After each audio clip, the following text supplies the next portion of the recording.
They say mountains make their own weather, and therefore it becomes crucial to know when is a good time to do a trek. Hi guys, Manav here and I welcome you all to creedaz. In this video, we are going to talk about the best time to do the Annapurna circuit trek in Nepal. You will be surprised to know that the Annapurna circuit trek can be done at any time of the year. However, this doesn't mean that you can just pack your bags and leave, because the experience on the trail varies from season to season. And therefore, to understand this, we will do a season by season breakdown of the weather conditions that prevail on the Annapurna circuit trail. We will divide the calendar year in 4 seasons: the spring season, the monsoon, autumn and winter, and we will be discussing every season one by one. Whenever I'm researching about a trek, I mostly head on to the weather forecast service known as Meteor Blue. Now once you open up their website, you can place the name of the location in the search bar to know about the weather pattern of that place. For our research, we are going to search for Manang, which is one of the most prosperous villages on the Annapurna circuit. The reason why I chose Manang village is because of its altitude. It is situated at an altitude of 3,500 meters, that is some 11,500 feet, which is neither too high nor too low when compared to the highest and the lowest altitude points on the Annapurna circuit. And thus, it can give us a pretty sweet idea of the weather pattern on the Annapurna circuit trail. You will see few options on the left hand side of the screen, and we are interested in the history and climate tab. In this, we are going to click on the climate modeled option, which opens up a fresh web page. Here, if you go through the intro, you can read that these climate models are based on a 30-year hourly weather simulation and is available for every place on the earth. This climatic model will give you a very good idea about the expected conditions like temperature, precipitation, sunshine and wind. Now once you get to know about all these patterns, you can easily decide when to go on a trek. So let's move on to the very first season, that is spring. The spring season in the Nepal Himalayas lasts throughout the months of March, April and May. This is one of the most popular seasons for trekking in Nepal. Let's see why. This is the season just after the winters, and thus will have clear sky and sunny days as there is no rainfall. To understand this better, we will turn off all the other factors and we will focus only on precipitation, that is rainfall. You can clearly see that the months of March, April and May do not receive much rainfall. Now, let us turn on the average temperature. So, you can clearly see that the daytime temperatures are below the room temperature, but still they are pretty comfortable. But the nights are pretty cold. Finally, you can also turn on the hottest day and coldest night readings, and you can notice that as we progress from March towards May, we see that the area becomes relatively warmer.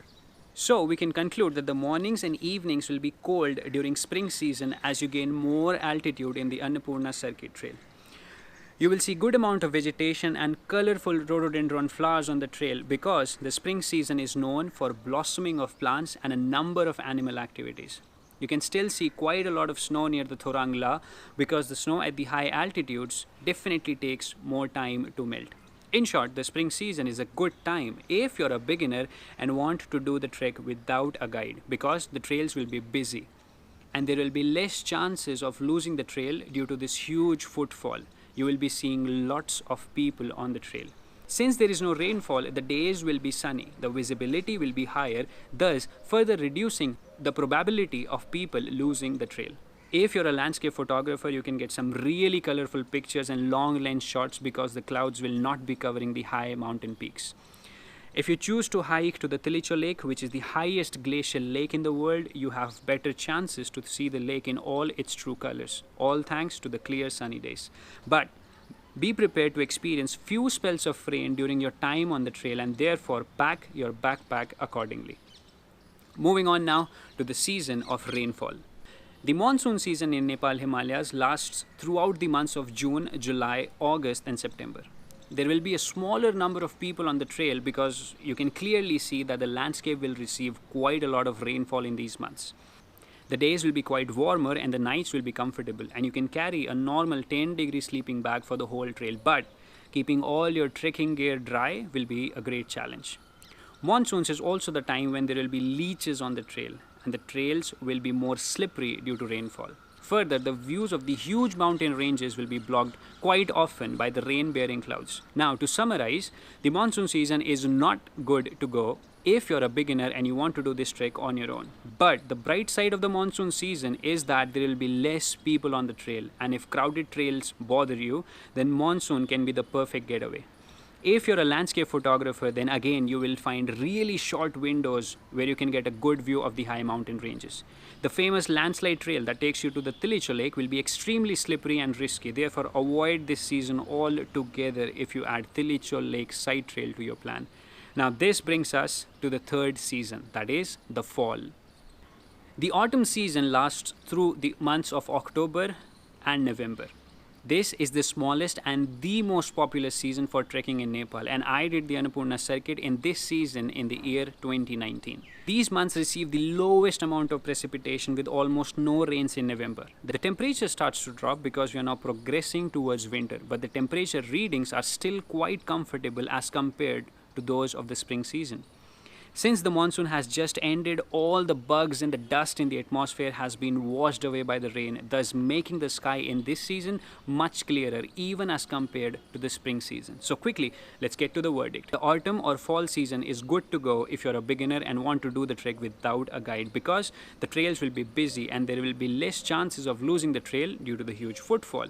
The month of October is also the peak festive season in Nepal, and therefore you will be seeing lots of local tourists and bikers on the trail. This is going to be the most crowded season.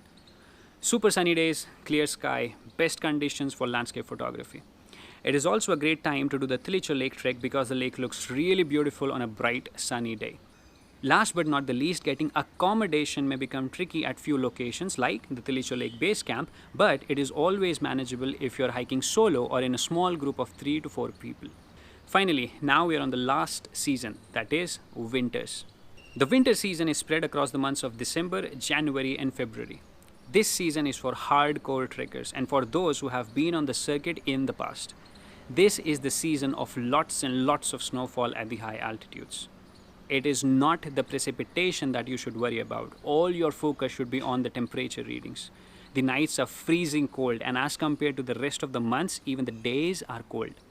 This is the time when you can experience snowfall for days at once, and thus you will be needing lots of buffer days in your plan along with good clothing to keep yourself warm. One important feature that we need to consider for winters is the wind speed.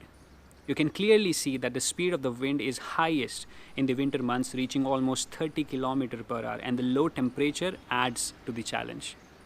I think the verdict on this one is pretty clear. Only the most experienced trekkers should attempt the Annapurna circuit in the winters. This is not at all the season for beginners. There will definitely be less people on the trail and mostly the experienced ones.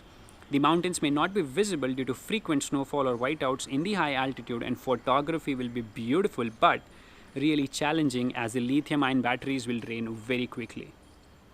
The landslide trail to the Tilicho Lake will become very risky and slippery, and thus it is a big no from my side. So I hope you now have a pretty good idea about when to do the Annapurna circuit trek. If you ask me personally, I will definitely suggest mid-October to November 1st week as the sweetest 3-week long duration for hiking in the Annapurna conservation area.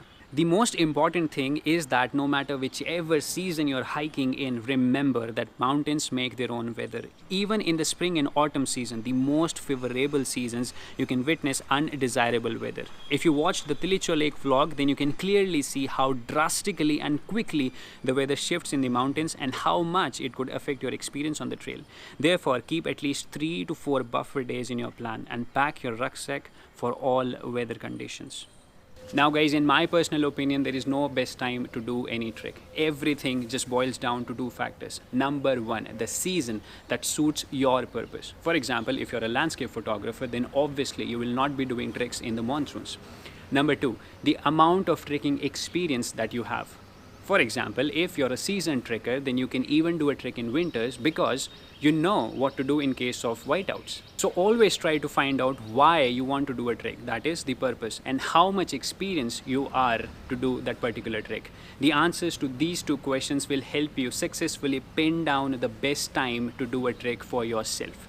So guys, this was all for today. I hope this video will help you choose the best time for yourself to do the Annapurna circuit trek. In episode number 4, we are going to talk about the impact of road construction on the Annapurna circuit trail. Thank you so much for watching, and I'll see you in the next one.